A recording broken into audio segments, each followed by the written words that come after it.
புனித Lewis D Montfort France நாட்டில் Montfort என்னுமிடத்தில் 1673 ஜனவரி 31 அன்று பிறந்தவர் லூயிஸ். குழந்தை பருவம் முதலே நற்கருணை ஆண்டோர் மீது அளவற்ற அன்பும் பக்தியும் கொண்டிருந்த லூயிஸ் அடிக்கடி ஆலயத்துக்கு சென்று ஜெபிக்கும் பழக்கமுடையவராக திகழ்ந்தார். லூயிஸ் 12ஆம் வயதில் ரென்னஸ் என்னும் இடத்தில் உள்ள இயேசு சபை கல்லூரியில் படிக்க சென்றார். அங்கிருந்த ஆலயத்தில் இளைஞர் குழு ஒன்று இருந்தது. அவர்கள் விடுமுறை நாட்களில் ஏழைகள் மற்றும் குணப்படுத்த முடியாத நோயுடன் அல்லலுற்றவர்களை பார்க்க செல்வார்கள். அந்த நேரங்களில் அவர்களின் புண்களை சுத்தம் செய்து மருந்திட்டு ஆறுதலாக பேசுவார்கள். உணவு வேளையில் நல்ல புத்தகங்களை அவர்களுக்கு வாசித்து காட்டுவார்கள். இவர்களுடன் தவறாமல் எப்போதும் லூயிஸும் செல்வார்.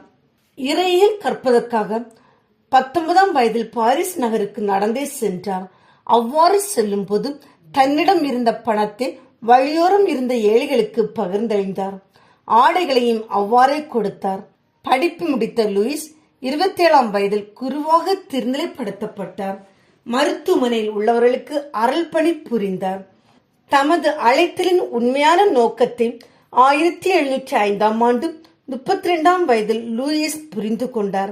அதன்படி நற்செய்தி போதிக்க தன்னையே அர்ப்பணித்தார். கிராமங்கள் நகரங்கள் என 17 ஆண்டுகள் ஆண்டவரின் வாழ்வு தரும் மீட்பு செய்தியை போதித்தார். சிறந்த பேச்சாளரான லூயிஸின் எளிய வாக்கியங்கள் மக்களை கவர்ந்தன. ஏழைகள் மீது அளவற்ற அன்பு மிகுந்தவராக விளங்கினார். நம்ப முடியாத அளவுக்கு ஏழ்மையான வாழ்வு வாழ்ந்தார். இவரின் ஏழ்மை கண்டு பலர் இகழ்ந்துரைத்தாலும் இறைவனின் துணிவுடன் வாழ்ந்தார். இவருடைய வாழ்வில் 2 முக்கியமான நிகழ்வுகள் நிகழ்ந்தன. ஒன்று, ஒரு முறை லாரொச்சலே என்னும் இடத்தில் உள்ள போர் வீரர்களுக்கு இறை செய்தியை போதித்தார். அந்த உரையை கேட்ட அனைத்து வீரர்களும் தங்களது குற்றங்களை நினைத்து கதறி அழுதார்கள். புனிதர் பவனியின் போது அந்த படைப்பயணியின் தலைவன் உள்பட அனைவரும் வெறுங்காலுடன் ஒரு கையில் சிலுவையையும் மறு கையில் ஜெபமாலையும் பிடித்து பக்தியுடன் நடந்தார்கள். இரண்டாவது நிகழ்வு பொன்சாத்து என்னும் இடத்தில் மக்கள் அனைவரின் ஒத்துழைப்புடன் கல்வாரி மலையின் வடிவத்தை எழுப்ப முடிவு செய்தார். 200 முதல் 400 பேர் இணைந்து 15 மாதங்கள் முயன்று கல்வாரி மலையை எழுப்பினார்கள்.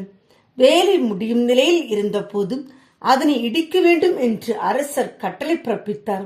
மக்கள் பல்வேறு வழிகளில் முயன்றும் அரசரின் உத்தரவை வெற்றி பெற்றது. இதனை லூயிஸிடம் சொன்னபோது அவர் கடவுள் போற்றப்படுவாராக என்று பதிலளித்தார். போப் 11ஆம் கிளெமெண்ட் லூயிஸுடைய ஆர்வத்தால் மிகவும் கவரப்பட்டதால் மீண்டும் இவரை பிரான்ஸ் நாட்டிற்கு அப்போஸ்தலிக்க பணியாளர் என்ற பெயருடன் அனுப்பி வைத்தார். நிறைக்குறை கூறுதலுக்கு மத்தியிலும் லூயிஸ் கோயில்களிலும் நகர் சதுக்கங்களிலும் ஏழை வீடுகளிலும் மக்களை ஜெபமாலை ஜெபிக்க தோன்றினார். மேலும் இவர் ஒரு பிரபலமான புத்தகம் ஒன்று எழுதினார். அப்புத்தகத்தின் பெயர் பரிசுத்த கன்னியிடம் உண்மையான அர்ப்பணிப்பு. மேலும் 2 சபைகளை தோற்றுவித்தார். 2 சபைகளின் குறிக்கோள்கள் மரியன்னையின் கூட்டம். இந்த கூட்டமானது மறைபரப்பு வேலைகளை செய்யும். 2வது, ஞானத்தின் பெண் பிள்ளைகள் ஏழைகளுக்காக பள்ளிக்கூடம் நடத்துவார்கள்.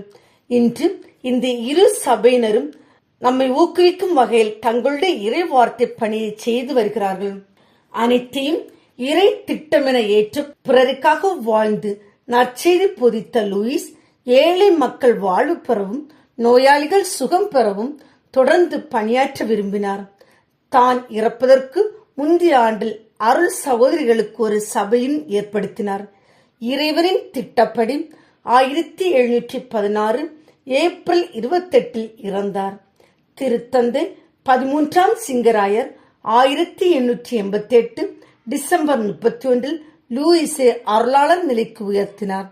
1947 ஜூலை 27 அன்று இவருக்கு திருத்தந்தை 12ஆம் பத்திநாதர் புனிதர் பட்டம் வழங்கினார். தான் பிறந்த பிறப்பின் பொருளை அறிந்து கொள்ளும் எல்லோருமே பிறருக்காக தங்களை கையளிப்பார்கள். ஆம், அவர்கள் இறைவனின் கையாகவும் இருப்பார்கள். புனித லூயிஸ் டி மான்ஃபோர்ட் எங்களுக்காக வேண்டிக் கொள்ளும்.